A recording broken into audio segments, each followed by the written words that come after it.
So I went ahead and gave my ex-wife, who I didn't want to give my combination to. Don't ever, ever give your ex-wife the combination to your safes. I'm just saying. Called Officer Pound Cake by Mr. Foreman? Multiple times. Can I just say this one thing? This is nonverbal, for I'm lying. Nobody looks at Lil Wayne's song Monster and says there's a monster.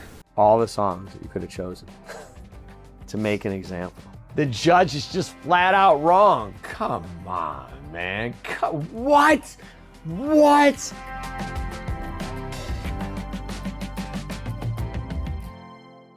Welcome everybody, Mark Breyer of the Husband and Wife Law Team, and you are back. And this time I am excited. I'm not gonna lie to you. I am so excited because I am a trial lawyer. I actually go to trial. I fight for people who need you to fight in a civil case. And here we have Afroman.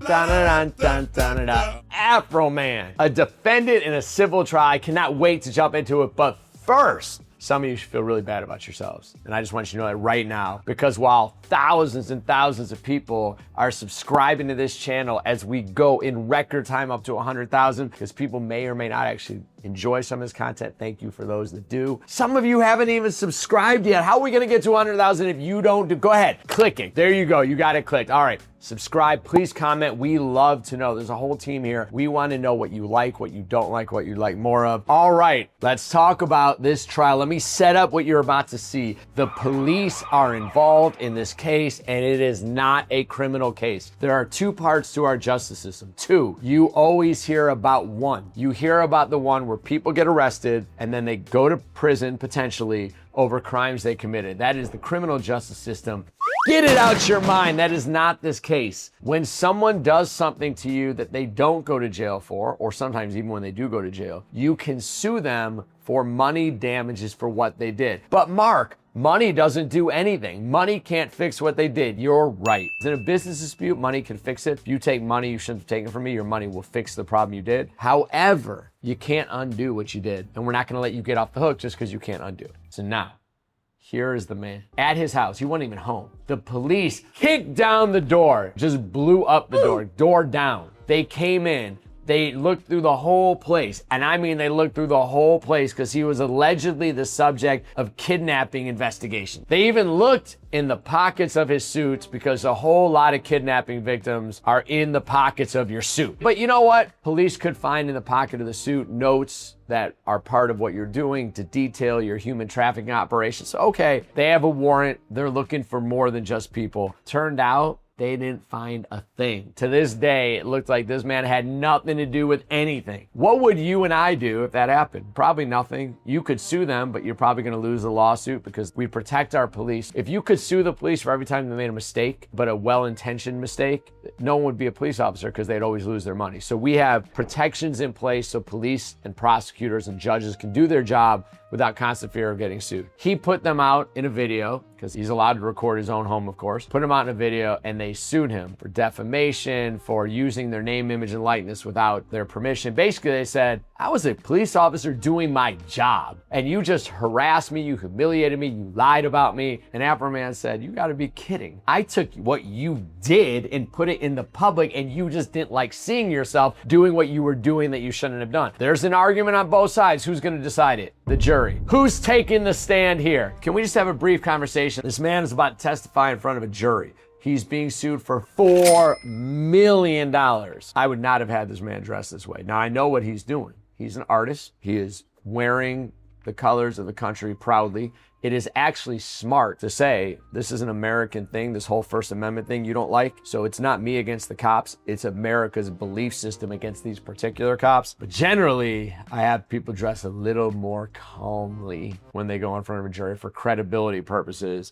Do you solemnly swear the testimony you're about to give shall be the truth, the whole truth, and nothing but the truth? As this, you shall answer unto God. Yes. Are those shades actually American flags? Like they said in Boomerang, you gotta coordinate. I mean, if you're gonna go with the flag motif, go all the way. My name is Joseph Edgar Foreman.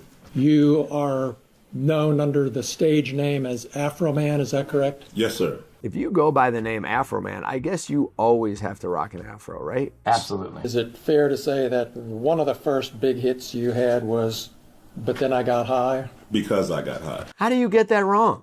Do you think it's accurate to say that that song has had over 300 million views on YouTube.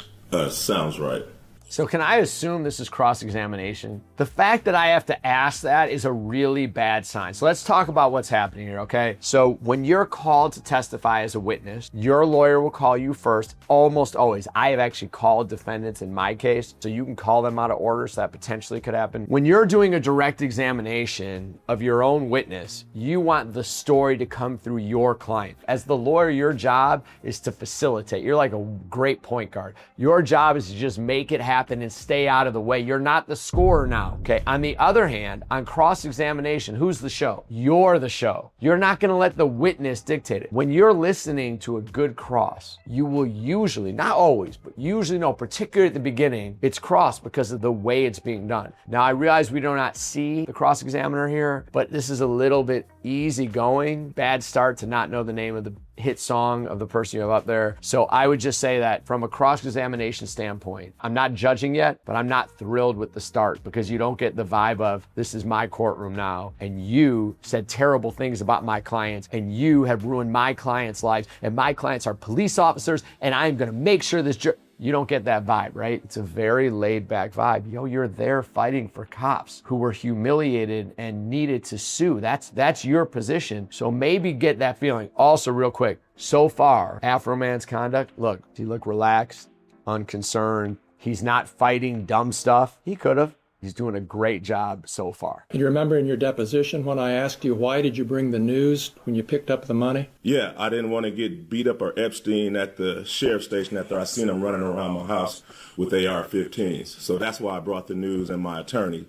So to make sure I got out of that place with my money. You got to know something he just said that you don't know. The question was asked, do you remember at the deposition you gave? What's a deposition? At the beginning of this, Afroman raised his hand. He swore to tell the truth, the whole truth, nothing but the truth. You saw that, right? He did the same thing on this exact case against this exact lawyer with some of these exact questions, but there was no judge there. There was no jury there. It is a question and answer session under oath, and a good deposition can win or lose the trial, because you said it in the past. So now if you say something different, you're gonna be impeached, which in plain English means you are gonna be made to look a fool. You're gonna be made to look like you're lying. He was just asked, do you remember when you gave the deposition? Now, did you see the response? It's not about the substance. Here's what I already know. I already know this. Afroman, and I give his lawyer credit for this, and him, because you need both client and lawyer, prepared. How did he prepare? He had read his deposition. How do I know it? You could see as soon as he started going, he knew exactly what the lawyer was talking about.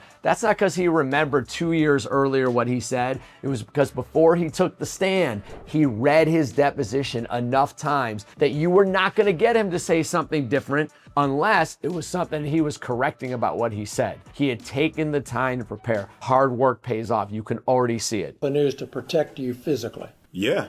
Yeah. You didn't bring the news because you already knew there was a miscount and you were going to make I didn't know nothing about the out of discount. it. I didn't know. That's a critical cross-examination moment. He's basically saying, Afroman, you're lying. You didn't bring the news media to protect you from the police. You purposely brought the news to try to humiliate my clients, and you were gonna make a big deal out of this at my client's expense. My clients are good cops and they've done their job, and all they did was what the subpoena required them to do. They are not the prosecutor. They are not the judge that issued the subpoena.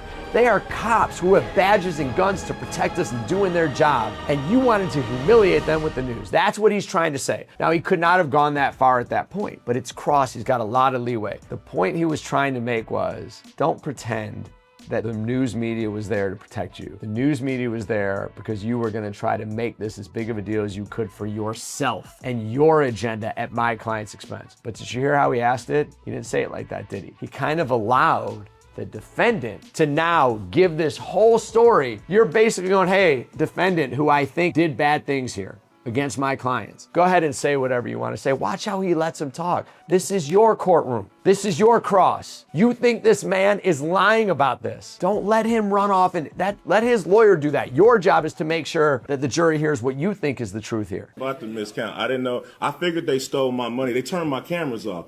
So if you turn my cameras off, you must got something bad in mind. So yeah, I'm accusing them of it. You know, they turned my cameras off. I can't see what they're doing. So your testimony under oath here today to these 10 jurors is that you brought the news when you picked up your money to protect you physically from being beat up or shot by the sheriffs, right? Yes. And they volunteered the information that the money wasn't right. That's just an extra something we found out. But I came with my attorney and the news to make sure the people running around my house with guns didn't take me into jail and do something. Do you believe that? Go ahead, I'd like to see your comments. Do you believe that Afroman brought the news media to make sure that everyone knew what a big deal it was because he was mad that they broke into his house on charges he had nothing to do with and he wanted the world to know what they had done? Or do you believe he brought them there to protect him? That's really the argument here. He could have said, no, I wanted the world to know. But the problem with that is he's being sued for making a big deal out of what these cops did, and it doesn't play quite as well. And by the way, it wouldn't be the first time someone went to a police station and came out saying something really bad happened to me just because I spoke up. So I'm not saying he didn't feel that way, but I'd love to know what you guys think. You had a safe in your home, correct? 2 of them. 2 safes. Did the sheriffs look into those safes, to your knowledge? Yes, they The did. deputies? Yes. And how did they get the combination? I gave it to my ex-wife so the sheriffs wouldn't pull my safe out the floor, take it to the station and put something in it and try to say that whatever they put in my safe was mine. Okay, everyone see this? So we have a lawyer here. He's standing behind the podium. Many judges require lawyers to stand behind the podium. Many judges do not. If you are not required to stand behind the podium and you want to make a point, don't stand behind the podium. I am not criticizing this lawyer in any way. 1, many lawyers stand behind the podium. 2, there's times you need the podium. It's a long cross, a long direct, you have notes. Some judges require it. I'm just pointing out that you may go to court and you may see one lawyer spend their whole time hiding behind the podium and another lawyer who uses the courtroom and has comfort. And that's usually when you know which lawyer is most comfortable, most prepared to actually deliver to you the information you need as opposed to staying hidden. Which, by the way, again, I'm not saying that's going on here. I'm just sharing a note that I see when I see the cross-examiner. I just wonder, is the judge making him do that? Is he going to come out later? Could be any of a number of reasons. So I went ahead and gave my ex-wife, who I didn't want to give my combination to. Don't ever give your ex-wife the combination to your safes. I'm just saying, you think he lost money in this raid? Who knows what happened after that? I went ahead and gave her my combination so they could open up the safe. The question was, how did they get the combination to that safe? And he just gave a whole long story. Excuse me, sir. Your lawyer is going to have a chance to allow you to explain everything. In fact, your lawyer's already had the chance with you. I would like to get through this day as quickly as we can. So if you'll do me the favor, I will show you the same respect. If I ask you a simple question, would you mind just answering that question so that we can move along and get to everything we have to get through here today so the jury doesn't lose hours of time? Because I have a lot I have to do. You have a lot you'd like to discuss. Can we just agree on that? Because every question, something as simple as who gave the number, he just gave this whole answer he wanted to give. By the way, great job by the witness. And by the way, probably a great job by the witness's lawyer who had properly prepared him to know that everything that's put out there is your opportunity to respond, especially if the judge and cross-examiner allow you to respond. And realize that they just vandalized somebody that don't even have nothing in the safe. And do you know what was in those safes? It was absolutely nothing in the safes. Don't you keep jewelry in those safes? No. Didn't you tell me that in your deposition, that you keep jewelry in those safes? I do. Was anything missing from the safes when you got home after the search? I didn't put nothing in the safes. Now I'm confused. Nothing was in the safe. Did you tell me in your deposition you put jewelry in your safe? Yes. Do you put jewelry in your safe? Yes. Was anything missing? I don't put anything in there. I don't know what's about to happen, and I don't know if you guys are following it better, but now I'm confused as to whether there was ever jewelry in there to be taken. Yeah, my whole thing is they never should have raided me in the first place. That's your whole thing. That's my whole thing. That's the point, That's my whole isn't thing. it? If they never would have showed up, there would be no songs about them. I wouldn't know who they are. Their faces would not be on my video cameras. None of this, we wouldn't be in this room right now if they hadn't raided my house and didn't press no charges, didn't even know what they was doing. This whole thing is their fault, and they're suing me for their mistake. First of all, normally that testimony doesn't happen. You know why? Most witnesses cannot carry that by themselves. Most witnesses would need a message like that to come from their lawyer. This is much harder than it looks like, by the way. We're all sitting here talking about it. What the lawyers are doing is harder. What the witnesses are doing is harder. It is super easy. This is what I do for a living. It is super easy to sit here and talk about cross-examination or direct examination, what the judge is doing. It is much harder in the moment. Like anything else, you watch any sports, everything's easier when you're sitting on your couch with a beer or a pop than it is to actually do it. But I'm telling you right now, I've seen countless witnesses and I don't even know how many parties testify. What Afroman is doing is way harder than it looks. I would almost never trust a client to be able to successfully do what he's doing, which is deliver a really good version of his own story without me doing that. If you have a witness who's this good, let him go. But make sure they understand their limits and to not go too far, because you don't get a witness like this very often. You have no evidence that they took your money except for the amount on the bag isn't the same as the amount. How about the lady admitting that she took? Could you answer my She admitted that she took my money on live Fox 19 News. I can't wait to see what happens now. The lawyer said on cross-examination, you have no evidence of this. He starts answering, and he's not answering the question. He wants to go further. The lawyer now just said, can you just answer the question? When he's done, when Afroman's done, the witness is done, I cannot wait to see how the lawyer handles this. This is a critical moment. It's critical to make sure the jury knows that you're right and he's wrong. It's critical to make sure the witness knows if you question me in front of this jury, you're gonna look bad. So you better go along with me next time I ask you a question, because you don't want to disagree with me, because I have the goods. So this is going to be a critical moment so far in this discussion. Go argue with the film clip. Go argue with her admitting that she took my money. Nobody admitted that they took your money. I would move to strike that as his lawyer. Nobody admitted that they took your money is the lawyer testifying. You are not allowed to testify. You can say, isn't it true that you have no evidence, lawyer, that someone admitted? Tell the jury right now where you saw that admission. And you believe that as firmly as you believe everything you've testified to here today. So if we go back through all this evidence, when they go back to deliberate in closing, and nobody can find a single time this was admitted, then you would have to admit that you are telling them something right now under oath that is not true. It's a key moment, because you kind of got them if you're right. Now, if you're making stuff up, you don't have them, probably shouldn't ask the question. Go look at her admitting that the bag is short, because it stayed open all weekend long, or 2 weeks after Brian and Officer Cooley just left it and just mishandled it and didn't do it right. Just so we're honest with the jury here, Mr. Foreman, nobody admitted that they took your money, did they? They admitted it was short. Yes. Nobody admitted that they took your money. It was short. She admitted, she said that it was short. So now it turns out it was a game of semantics. Now your whole critical point here was that, yes, it was admitted the money that was written down was $400 short, but no one actually raised their hand and said, I did it. So now that whole thing I said about you got him, maybe you don't got him. Maybe you were trying to argue over just a petty little way we're wording it, which is how it feels to me. How does it feel to you? Under the circumstance that I got freedom of speech, after they run around my house with guns and kick down my door, I got the right to kick a can in my backyard, use my freedom of speech, turn my bad times into a good time. Yes, I do. And I think I'm a sport for doing so, because I don't go to their house, kick down their doors, flip them off on their surveillance cameras, then try to play the victim and sue them. Closing argument from your own client. You just don't get that a lot. Credit to the client and the lawyer involved. Executed a search warrant on your home. That gave you the right to post the things that we've seen this week on the internet? Because Is that right? Is that right, Mr. Foreman? Yes, for tearing down my door, not paying for it. So he's trying. Cross-examiner is trying to get the witness to just answer the question. That's what he wants. Isn't that right? Isn't that right? He's in a tough spot. Here are your options. 1, allow the witness to continue to push their agenda and hope they lose credibility. They may not, especially not with a good witness. 2, cut off the witness. In effect, stand up and go, nope, you're gonna answer my question. Problem with that? You look bad, the judge may get mad at you. Option 3, Your Honor, can you please instruct the defendant to answer the question that's posed? What's the problem?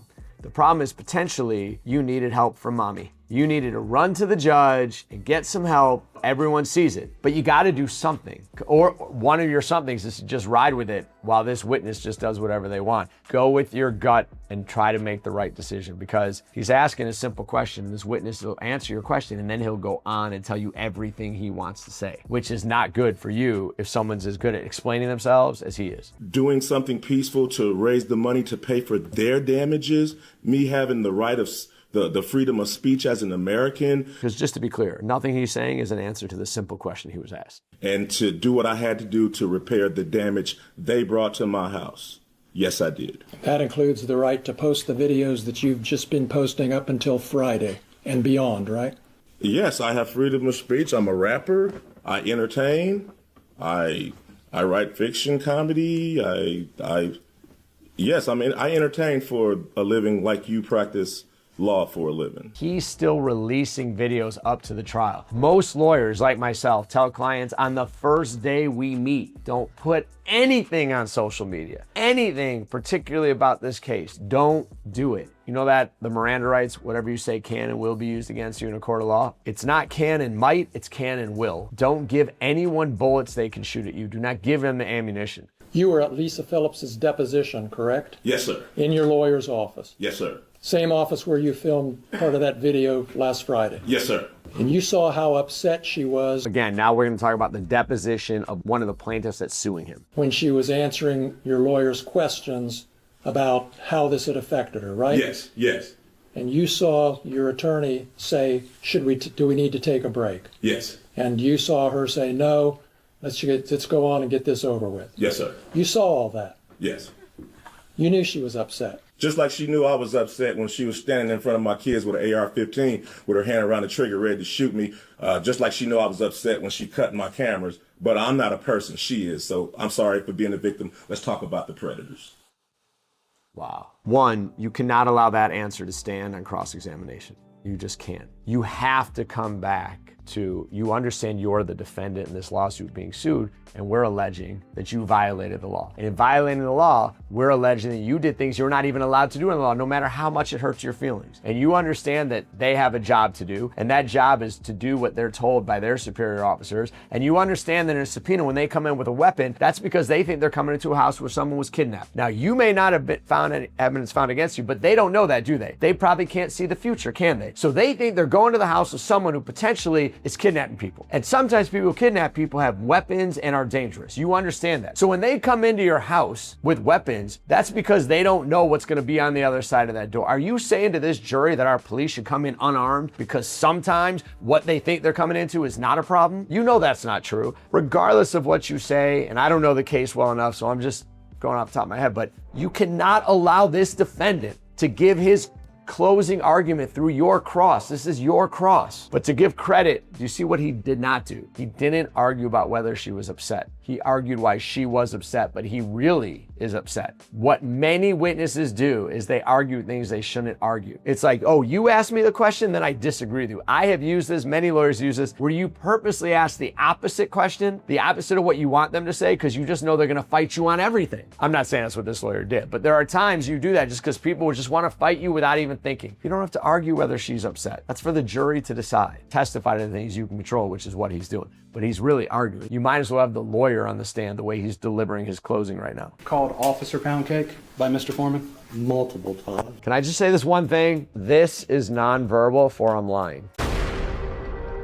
Okay, I just want you guys to know that. Never talk with your hands over your mouth. People don't know that, but they know it. You see what Blake did immediately? Covered his mouth. So it's not that people know it, it's the way we register it. And when people talk through their hands, in our minds, we often realize that they're not comfortable with what they're saying.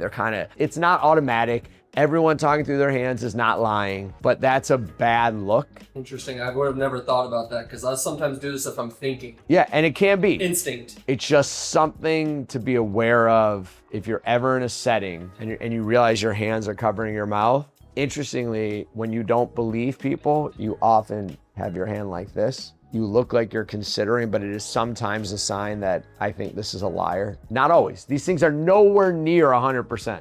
And the context of that name comes from a music video that Mr. Foreman created, correct? I don't know where he got it at, but You can barely hear him as he talks through his hand. Do you know why this is the only place anyone's gonna see a breakdown in this trial? Because you got a bunch of fake non-lawyers giving their comment, pretending they're lawyers. I don't care if you're not a lawyer. We all can have an equal opinion. But you got people pretending to be lawyers, and then you have lawyers that don't do what I do. They don't stand up and fight for people. They're not here. So this is the only place that you may get from anywhere a true breakdown of the entire Afroman lemon pound cake video, defamation, name, image, and likeness trial where these officers are suing them. So you've seen Exhibit D, correct? mm-hmm.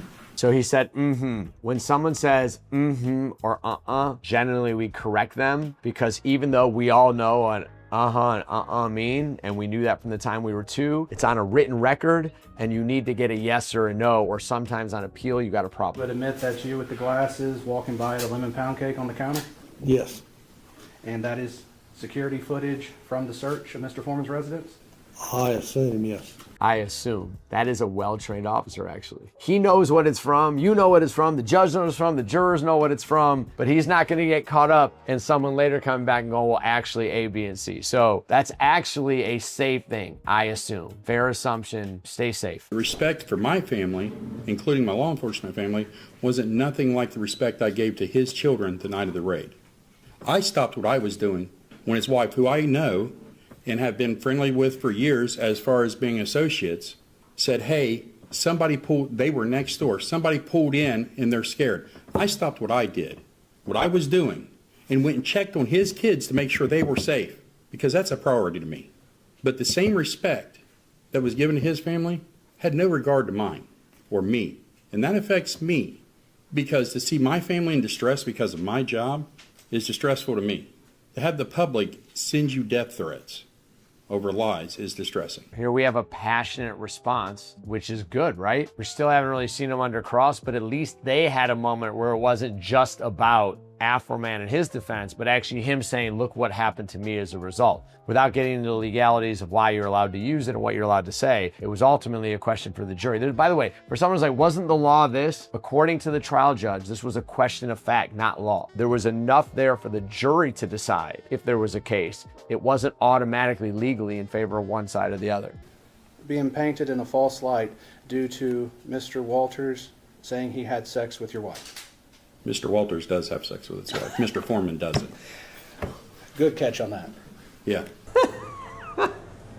If you talk enough at trial, if you talk enough anywhere, you're gonna make mistakes. His first response was good. Then he still seemed pissed, which kind of lost what could have been a funny moment to help him like connect to the jurors, but you know, nitpicking a little bit. You're claiming that is the defamation statement, is that he said he had sex with your wife? Yes. Okay. And that's painted you in a false light? It's caused tremendous pain in my life. I'll get to that. We have to go through false light first. So does it paint you in a false light? Yes, that my wife is cheating on me with Mr. Foreman. But we all know that's not true, correct? I don't know. Come on, man. What? What? That's gonna be a yikes for me, dog. That is not a well-prepared plaintiff. See what just happened there? You know that he was not well-prepared, or, well, he wasn't well-prepared. Either his lawyer didn't put in the time or he didn't listen, or some combination. Here's how we know. Why is the lawyer doing this? So the lawyer is saying we sued him for multiple things. So if you don't say all the right magic words, even if the jury comes back on your side, first of all, the jury may never be allowed to even hear it, because the defense lawyer will say, Your Honor, they never said the key parts of this particular allegation. The jury shouldn't hear it. And the judge will say, you're right. So right now, his lawyer is doing something super boring to everyone else, which is we're going to go one allegation after another, and I'm going to ask you the questions that you say the magic words. So he's going through one by one. The witness is trying to jump ahead. I'm not there yet, which means the witness did not know where you were going. That's fine. Not perfect, but that's fine. Now you get to the key point. He defamed you because he's lying. I don't know. Number one, what are you saying about your wife? Number two, it's not defamation if he is sleeping with your wife. So, although it could be other problems, but it's not defamation. You could still have probably some false light problems. And three, come on. You know full well he was making a song that was a parody about you. It may have bothered you. You may have been really upset. You may have had a right to be really upset. But remember I said earlier, a lot of witnesses struggle to admit the stuff they shouldn't fight. This is your lawyer asking you these questions. Oh, is this cross? Oh, so this cross is just like the other cross. I would like a I own the courtroom cross. This is funny. The things I said, look at them coming true on clips I didn't see. And by the way, I take back the preparation part. I retract that. Sometimes when people are being cross-examined, they know you're out to get them. And so they start fighting everything, including things they shouldn't fight. He is not having sex with your wife. You're damn right he's not having sex with my wife. And I know that, and he knows that, and he knows it's a lie. And he also knows that the people in the community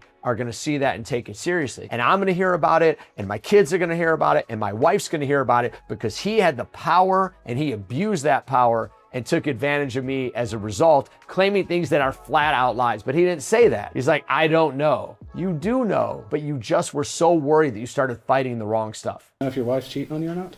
You want to go there? No, I just want to ask that question because you said we don't know. I just Been with that answer. woman since middle school. I know. I would hope she wouldn't. But you know what? Once somebody puts it out there for their fun and entertainment, it's out there. And it's a problem. So it's something we cannot verify the truth of? Is it a thing that can be verified, true or false? Ask your client.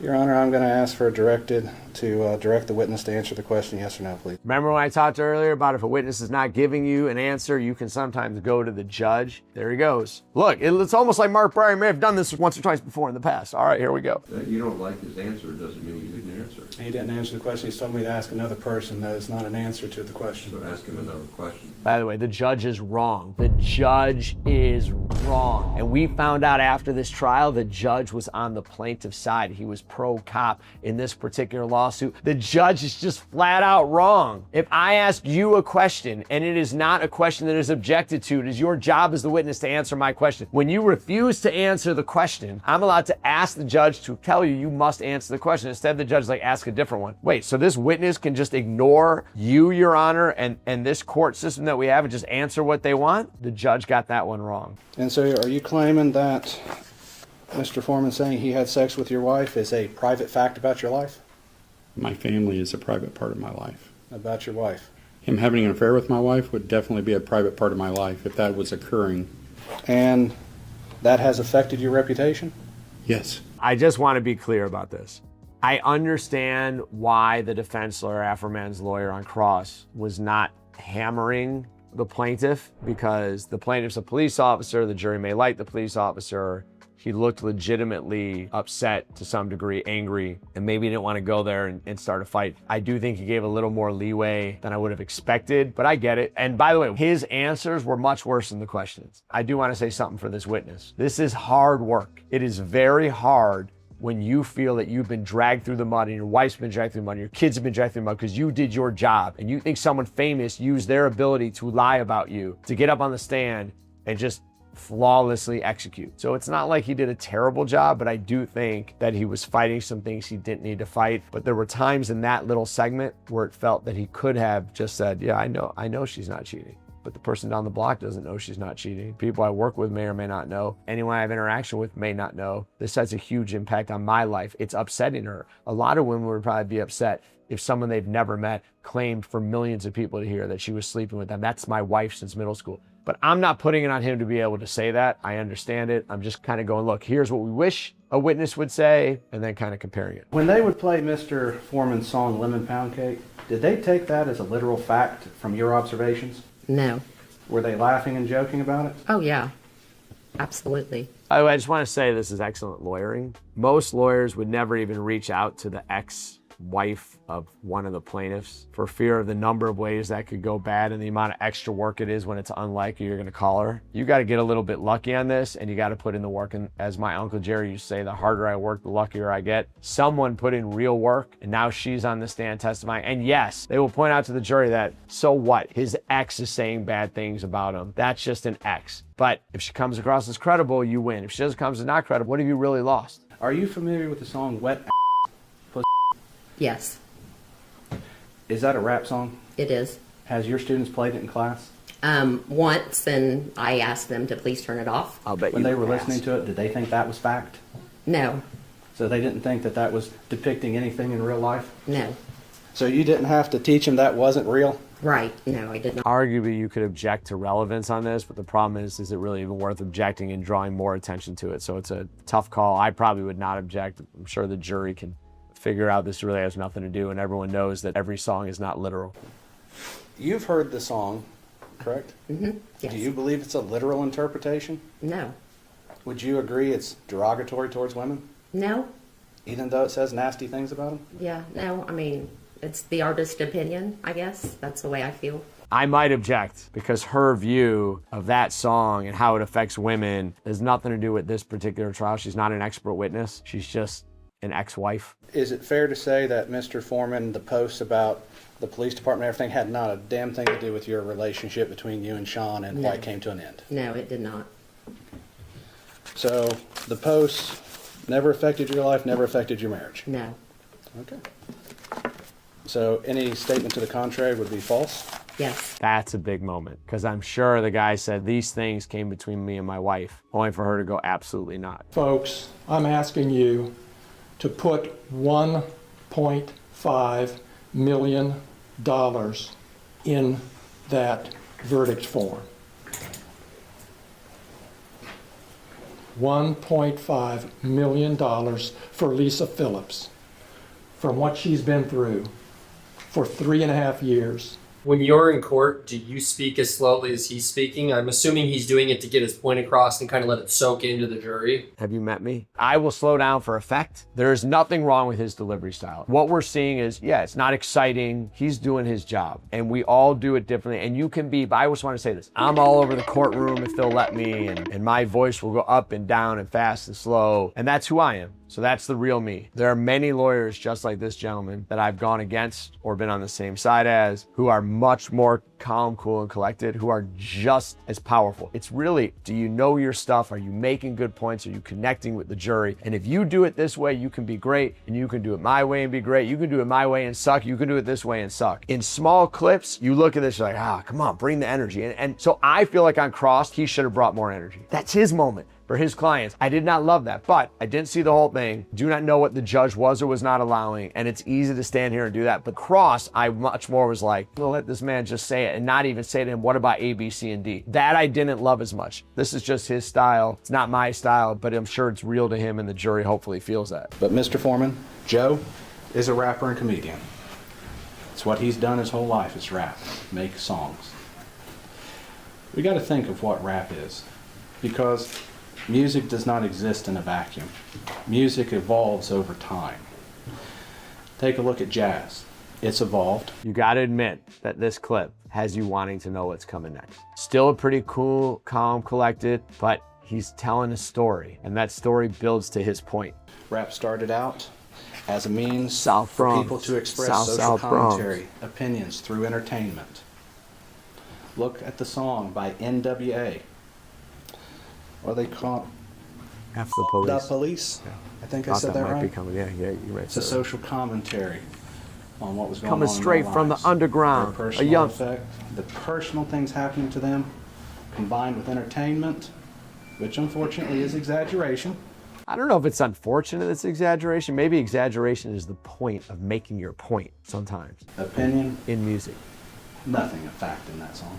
It's a commentary on society. And so when you look at rap, you see that over and over again. I had my secretary print me a couple songs, the rap songs. See, now if they had hired me, no one would have had to print those for me. They got the wrong person for the job. This guy did a great job. He won, I'm just saying. Carly B, WAP. I find it bad to say what WAP means, but it's a popular song. Went to karaoke and it had a list of the 10 most popular songs. That was the number 2 song. Nobody looks at Lil Wayne's song Monster and says there's a monster in that song. Everybody knows it's exaggeration for entertainment. Is he commenting on something? Sure. But it's not fact. He's like a comedian. All the songs that you could have chosen to make an example. I asked an important question about them. I said, do you believe everything in the newspaper? No. Do you believe everything you read on the internet? No. We all know that to be true. A reasonable person knows that. People can post opinions, social commentary, and hurtful things all over the internet. I don't think that's the point. People put defamatory statements. They lie about people all the time. The fact that I know someone might be lying doesn't make it okay. I don't love this part of his closing. Opinions are like assholes. Everybody has one and it stinks. And apparently, something that was said to me in 9th grade football is also okay in an Ohio courtroom. I didn't know. It's not about freedom of speech. It's about defamation. It's about false light defamation, intentional lies designed to hurt people. You know what's funny about that point, though? It was designed to hurt people. He was mad, and he wanted to use his platform. Now, the plaintiff's like, see, you tried to hurt me. Yes, but no one believed it. It's a different question. I doubt he did it to be nice. He felt he had every right to respond in a way most people could not respond. Mr. Foreman knew that what he posted on the internet were lies. He knew there was no theft. You want to stick to your stronger points, and I'm not so sure from what we've seen that he did not think there was a theft. He knew there was no sex with Randy Walters' wife. I think he admitted that as much, and that was his point. In all circumstances, the jury finds in favor of the defendant. No plaintiff verdict prevailed. So the matter will be concluded. Afroman with wins. Defense verdicts. Woo!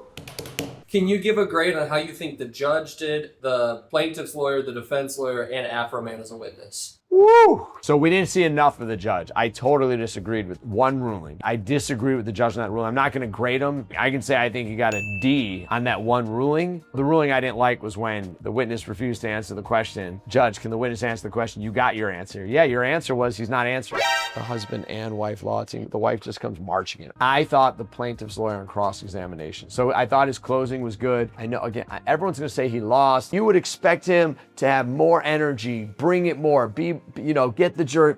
You know what? I have seen super effective lawyers who do it their own way. So I thought on cross, he should have controlled the cross more. He may have felt that Afroman was kind of digging his own grave, but it didn't feel that way to me, and that, I think, was not great. If I was just grading the cross-examination, I would give it a C. It wasn't horrible. I know I sat here the whole time giving it a hard time. It was middle of the road. As far as the defense lawyer who gets a bump in grade because he won, I'm a little concerned that you had to print out rap lyrics. You don't know that. Why are you representing Afroman? I'm just saying. Look, he won. I'm tough with letter grades. It's hard to give him. Let's go with a solid. Well, I want to give him an A because he just won the biggest career-defining trial. Everyone's going to watch him in his life. So I'll give him an A for being the winner. And I thought everything he did that I could see was done well. But here's my real takeaway on the trial. The witnesses matter. Afroman as a witness was emphatic but believable. He was prepared, but he looked to be speaking from his heart, not what he was told to say. That is much, much harder. People are like, I'll just tell the truth. I don't need to be prepared. I'll just tell the truth. Well, you have to tell the truth. That's a requirement. It's hard work to get it right. And he put in the time. And his lawyer deserves that. His A, they both get A's, but the lawyer deserves his A for making sure he had a client who was prepared. But the truth is, from what we saw, the star of this trial was a man who stood up for free speech and said he believed it. And I thought he was critical in everything that we just saw. All right, now, thank you guys as always. Thank you. I know it's a long one. I had a lot to say. Let's say you just saw that and you're like, yo, Mark, I want to see you break down another trial. Check this out. Boom, right there. You see that? Go ahead, click that. That's me talking about another trial, my view from the outside, but as someone who's often on the inside, standing there in the well, fighting for somebody. Join the masses, subscribe, like, comment, let me know what you think. Thank you, and we will see you next time.